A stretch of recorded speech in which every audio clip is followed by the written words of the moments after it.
You think you're a good dog owner. You probably are. But there are things you're doing right now, today, this week, maybe every single day, that your dog experiences as stress. Not because you're cruel, not because you don't care, because nobody told you. And the one that tends to hit hardest, it's the thing most owners do the moment they walk through the front door. When you come home and your dog goes crazy, jumping, spinning, barking, your instinct is to match that energy. You get down, you celebrate, you make it a whole moment. It feels like love. But here's what's actually happening in your dog's nervous system.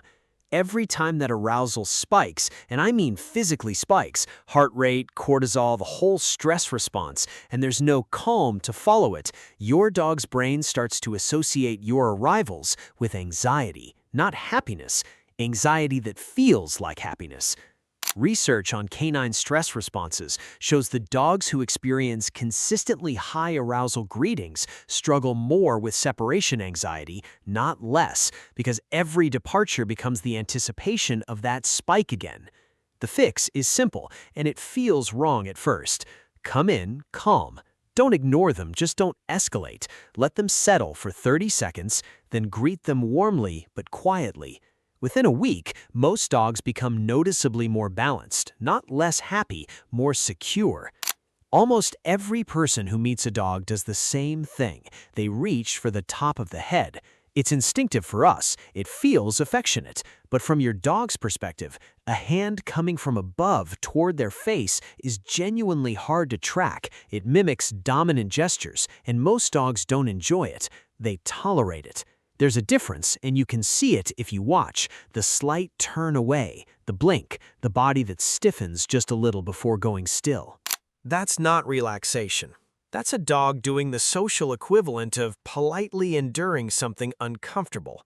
The chest, the sides, slow, steady contact along the shoulders. That's where dogs actually feel good being touched. That's where the bonding chemistry activates. It's not about touching more, it's about touching where it actually works. Monday, your dog jumps on the couch and you let it happen because you're tired, and honestly, it's fine. Tuesday, someone comes over, and suddenly jumping on the couch is a problem. From your perspective, context is obvious. From your dog's perspective, the same behavior led to two completely different outcomes for no detectable reason. And that gap, that unpredictability, registers as stress. Dogs don't evaluate fairness, they detect patterns. When patterns break, their nervous system goes on alert. What you read as stubbornness or selective hearing is often just a dog trying to figure out rules that keep changing. Pick the rules, keep them, across every person in the house. Not because dogs need rigidity, because predictability is how they feel safe. Your dog communicates constantly. A glance, a nudge, a specific sound at a specific time, the way they position themselves near you. When those signals go consistently unanswered, not because you're ignoring them deliberately, but because you're busy, distracted, on your phone, something happens that most owners never notice. The dog stops trying. And this gets mistaken for a calm, easy dog, a low-maintenance dog, a dog who's just chill. What it often actually is a dog who learned that communication doesn't work, so they stopped. Behaviorists call this learned helplessness, and it's one of the saddest things that happens quietly in otherwise loving homes. You don't need to be available every second, you just need to acknowledge them sometimes.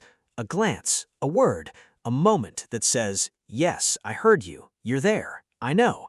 That's enough to keep the line open. Thunder, fireworks, the vacuum cleaner, the vet. When your dog is genuinely frightened and your reaction is amusement, even for a second, even unintentionally, your dog doesn't understand humor. They understand that in a moment of real distress, you are not a source of support. Dogs are extraordinarily attuned to human facial expressions. Research from the University of Helsinki showed that dogs scan human faces specifically for emotional information, and they remember how you responded when they were scared. Over time, a pattern of dismissal during fear doesn't just leave those moments unresolved, it erodes something deeper, the belief that you are safe to turn to. You don't need to make it a big thing. You don't need to baby them. You just need to be steady. Calm presence. No exaggeration, no dismissal. Just, I'm here. This is okay. We're fine. None of this is about guilt. Your dog doesn't need you to be perfect. They're not keeping score. What they need, what the research consistently shows they need, is someone whose behavior they can read, someone whose presence feels predictable, someone who shows up the same way enough times that their nervous system can finally rest.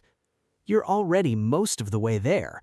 These are small adjustments: the greeting, the touch, the rules, the glance that says, I see you. And the thing about dogs is, they respond fast, faster than most people expect, because they've been waiting for these signals all along.